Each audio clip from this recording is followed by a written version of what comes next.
Thank you for visiting the website. Unfortunately, the Republicans' first order of business when Congress went back into session this year was the repeal of health care reform. When I think of how health care reform affects each one of us personally, I can't help but to think of my own stepdaughter. She's 19 now. When she was 2 years old, she was diagnosed with leukemia. She lost her health insurance several months ago, and if we didn't have health care reform in place, that diagnosis that she had many years ago would be considered a pre-existing condition, and she would never get health care again.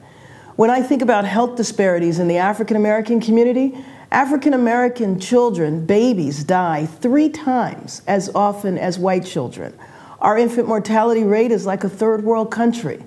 When I think of health care reform and repealing health care reform, I also think about all of the potential jobs that would be lost in our community. If we're going to cover 31 million Americans, you're talking about tens of thousands of jobs. And so health care reform is not only what we need to have a healthy society, but it's also jobs. And we have to do everything we can to make sure that we do not allow the Republicans to ever repeal health care reform. Thank you very much.